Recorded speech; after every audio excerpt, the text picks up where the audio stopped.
Hello and welcome to another episode of Talk of the Boat. I'm your host, Robert Yazbeck with Team Yazbeck at Coldwell Banker. Today we have our very own Marc Bennett, our commercial specialist at Team Yazbeck, joining us today to talk a little bit about the commercial market and some trends and whatnot here in the Steamboat area. Marco, how you doing? Great. Thanks for having me again. Absolutely. Thanks for being here. So let's just start at the basics here. When you say residential versus commercial real estate, what are we talking about? Well, there's a couple different categories I think you want to consider when you're talking about residential versus commercial. Obviously, residential is very easy. It's a place where people live. But there's a couple of different designations as you look at that and how it relates to commercial. First is income property is typically two or three residential properties. And then we go into what would be categorized commercial typically is three or more rental properties in a building or something like that. So that's going to be the biggest designation or differentiation between residential and commercial. And then of course commercial moves on into retail, restaurant, warehouse space, office space, light industrial, heavy industrial, that kind of thing. Nice. So there is a line there in the residential world where it transfers from residential to commercial, even though you're still talking about residential real estate. Right, and typically that's going to be residences. That multifamily is where that transition kind of takes place, greater than 3 units in a building. Gotcha. Okay, cool. So it's been about 9 months since you moved your license to our sister company, which is Coldwell Banker Commercial Prime Properties, to give us that commercial exposure and tools and resources and stuff. And during that time, you've been working on your CCIM designation as well. Yep. So tell us about, the CCIM. What is that for people that don't know, and how has your commercial experience helped you grow as a broker? Yeah, the CCIM is the Certified Commercial Investment Member. That's a designation that they offer in addition to being just a member of their group. So it's a commercial specific educational course that really allows us to identify and analyze commercial investment properties or potentially even uses. As it would apply to a buyer, you have, trying to make the decision, is it better for you to buy a property and put your business in there?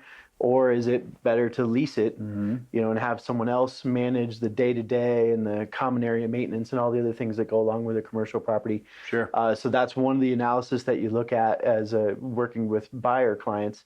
And then, of course, the income becomes a lot more important when you're looking at purchasing a commercial property for investment purposes. Right. That's awesome.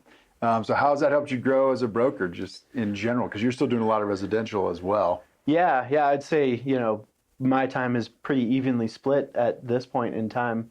Which we didn't expect, right? We were expecting it was still going to be a lot of mostly residential, and here we are. Yeah. I mean, it gives you a whole different perspective when you start looking at a property versus living in a property, looking at it for an investment purpose. What is the return on investment? What is the market doing? Is it going to be a good time to sell this property in 3 to 5 years?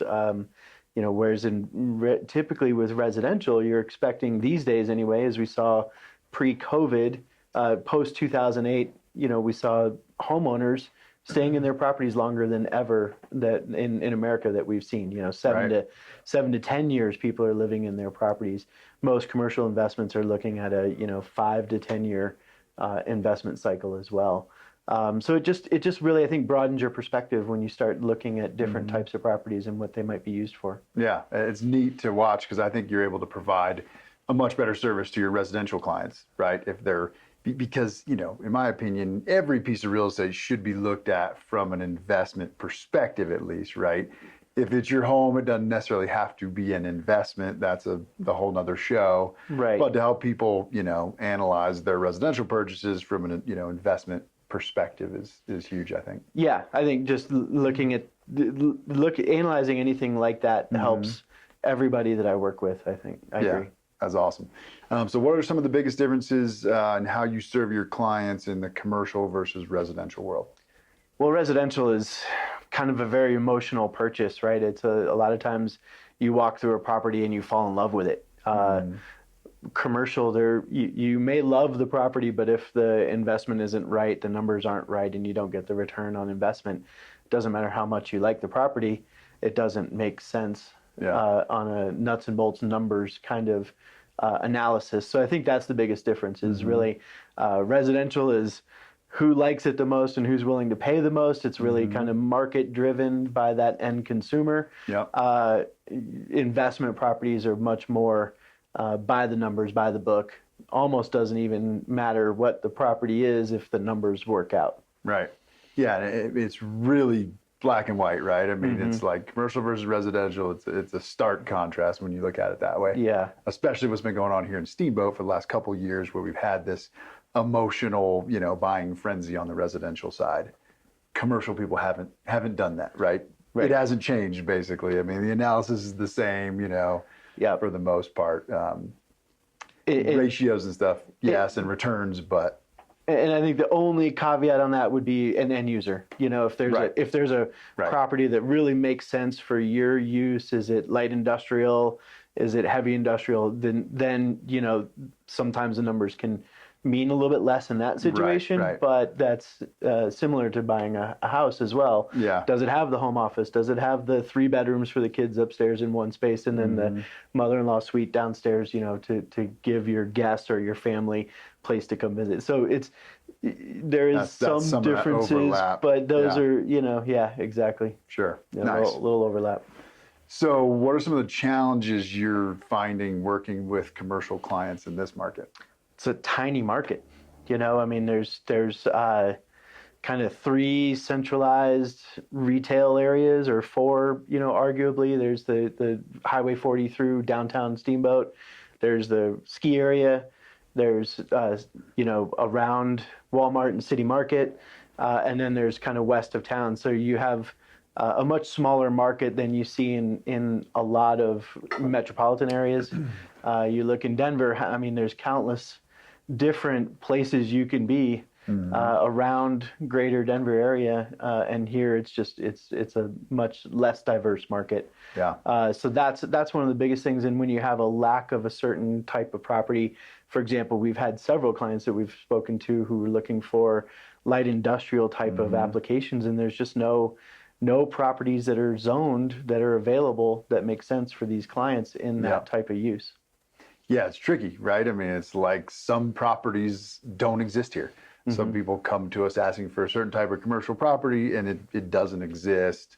And if it did, like you're saying, somebody already owns it, and there's really no market because there's no turnover, and it's impossible to price those properties because there's no sales. And the comps are really a challenge. Determining the value of a commercial property in Steamboat is really challenging, which we don't experience as much in residential, because there is a pretty wide variety of residential properties in town, but there's not that diversity in the commercial space. Yeah, and it's even hard in residential compared to the city, right? Certainly, you know what I mean? So commercial is just that much harder to find good comps. Well, we experienced that a lot with appraisals. We talked about that a couple of episodes ago. How appraisals are done in town, and the comps that we have to use.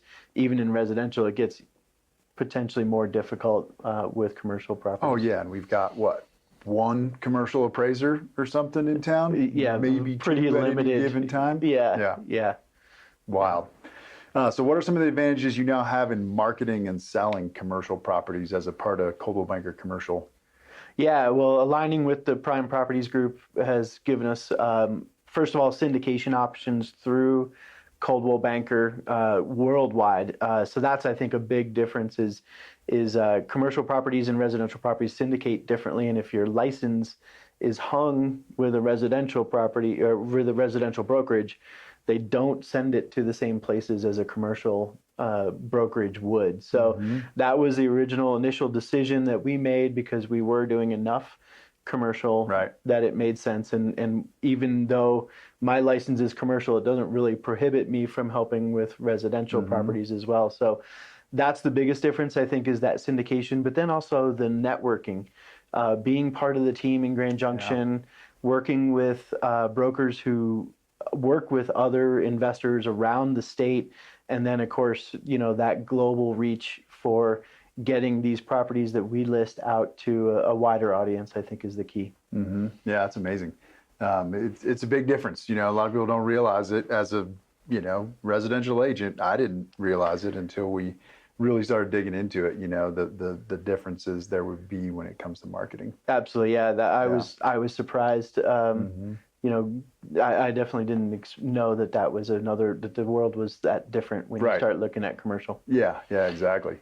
All right, so what advice could you give someone thinking about investing in commercial real estate in our market? Yeah, I mean, really, what is your goal? Is it going to be to have income on your investment? Is it going to be an end user situation where you need a space to do what you want to do?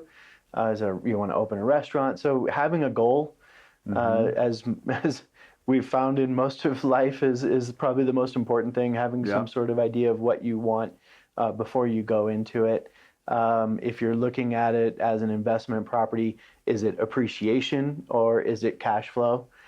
So there's a couple of different things to talk about when you're looking at that as well. And I think those are important considerations before you get into it. Sure. And then again, if you're an end user, that's a whole nother, that's when we start talking about, is it better for you to buy a property or is it better for you to lease a property, and looking at those numbers and seeing what makes sense for you. Right.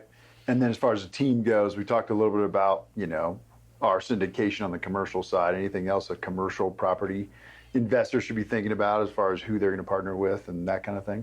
Certainly. I mean, if you're trying to sell something, I think it's important to have a broker who has that connection and that reach to get it out to commercial investors, whether it's a member of the CCIM, that membership has a lot of avenues to send things out through as well.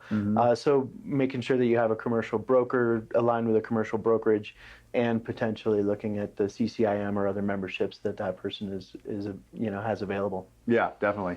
And then property management too, right? Yeah. I mean, what are you going to do with the property? How are you going to manage it? It's a different ball game, being a landlord of a single family home or something versus a commercial property where people are running a business out of the property you're renting to them. Right. Yeah, it becomes a lot more important to respond to issues for your tenants. Otherwise you break leases and that kind of thing. Whereas, when you're managing a residential home, there's a little more flexibility, a little more understanding potentially there, depending obviously on your tenant. But I think those are real considerations that you need to take in mind. Who's going to help you with the common area maintenance, or are you going to hire someone to take care of that? Then you got to look at those costs and how it affects your investment and what kind of cash flow you're generating off the property. Yep. Nice. All right, so we've seen some bigger commercial sales recently in our market. In the past 24 months, there's been 8 sales over $2 million. 5 of them closed in the past 6 months, and only 1 of them in 2020. So seen a definite trend there, and there's actually 3 currently pending over $2 million. So what does that tell us about the commercial market here in Steamboat? Well, I think during COVID lockdown, there was a lot of concern around commercial viability and what was going to happen. Even we were talking about what's going to happen during in March of 2020. There was a lot of fear and a lot of uncertainty, and so I think commercial definitely took a hit during that period. The fact that we've seen steady growth from 2021 and 2022, and then obviously looking at those 3 pendings right now that are pretty high dollar. I think it's safe to say that we're seeing a recovery, at least in our hyper local market. I do know that in other markets, especially office space, everybody working from home or having less need for these large office spaces, that is a concern, I think, out there for some people. We don't have high-rise office buildings in Steamboat, so that was never something that really affected us. So I think that it's safe to say, given those numbers over the last 3 years, that we're really seeing a kind of a resurgence, an investment in our market. And I think one of the things that you look at is commercial activity sort of follows residential activity. Right. Our market exploded second half of 2020, all the way through 2021, and through even still continuing now. We certainly, we saw a lot of residential activity, kind of almost a frenzy. A lot of people called it, right? It was incredible appreciation, incredible activity, multiple offers. I think that's followed that, and we're seeing those people looking at Steamboat as a good place to put money for growth and for future investment. Yep, I agree completely, and I think it has a lot to do with the mountain, Altera, right? The Icon Pass, all that exposure has been huge too. I think Oh yeah. some bigger developers from all over the country are set their sights on Steamboat. Yeah, that may not have before. When we go into 23, 24 season saying that we are the second largest ski area in Colorado and top 10 in North America, that changes the dialogue, right? We saw what the investment did in Aspen 20 years ago. We saw what the investment did in Vail 10 years ago. Is Steamboat the next place to experience those kind of surges in value and exposure? Certainly, I think it is. And we talked about this, I think, with friends, and you and I talked about it a bunch when the Icon Pass launched pre 2019. We saw a lot of new people who had never considered Steamboat, but now as this group that you can spend, if you buy an Icon Pass, you get 7 days in Steamboat. It's going to give you maybe we should go check out Steamboat. Right. And I think we saw that, and we've seen the effects of that post COVID, and I don't think that that's going to slow down anytime soon, given the $600,000-$800,000 capital investment that the ski area is promising in the next 10 years. That's a game changer for our market. No question. And Steamboat's one of only 3 of the, I think, 15 resorts that the Icon Pass gives you access to that Altera actually owns. Right. So, arguably like one of the flagship resorts of the entire Icon Pass Altera group, and I think they're doubling down on the family-friendly, the entry-level skier is going to be, this is going to be a great resort for them with 450 acres at 10,000, over 9,000 feet elevation, that the new gondola is going to pick you up at the base, take you to a beginner area, and then take you straight to what we call Wally World. There's going to be 450 acres of snowmaking up there, and the gondola is going to drop you off right there. This is going to be probably one of the best places to go at the beginning. At Thanksgiving, we are going to have a big chunk of our mountain open and ready to go for entry-level skiers. I think we'll still have, and in the new expansion, we are adding a little bit of expert terrain out there as well. That's always maybe a deficiency for some people, is that Steamboat doesn't have the extended steeps of some of the Summit County or Southern Colorado resorts, but doubling down on that family, atmosphere is, I think, going to be beneficial for our mountain. Nice. All right. Detoured into resort talk. Yeah, I know. Obviously one of our passions, right? That's awesome. So back to commercial.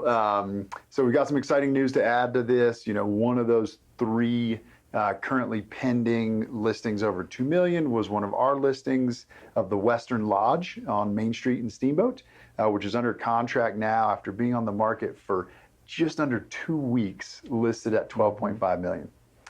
And it's really exciting because the couple that has owned and operated it for 32 years has been trying to sell it for almost a decade off and on.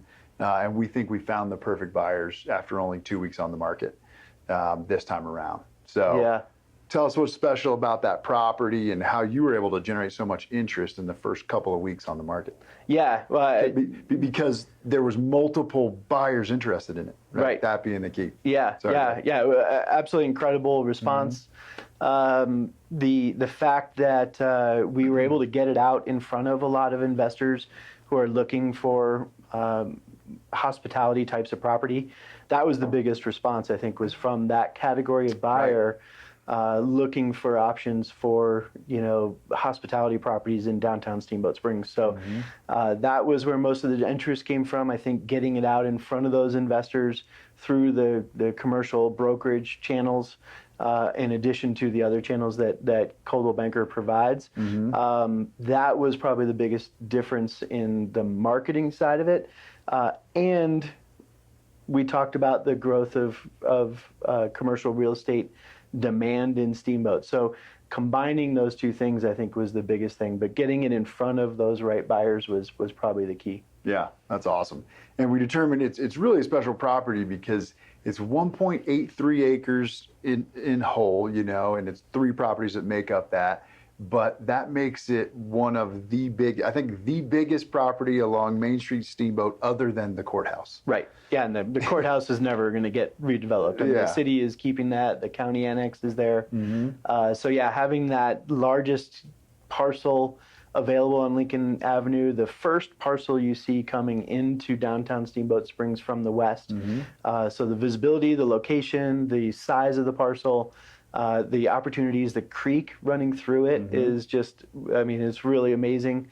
So the redevelopment opportunities are just off the charts. There's so much you can do with that property. Yeah, so we're excited to see what these developers do. We got a great group of developers that seem to really love the property and really love the town. So excited to see what happens with that. And congrats on getting to this point of that sale. Yeah, thank you. Heck yeah.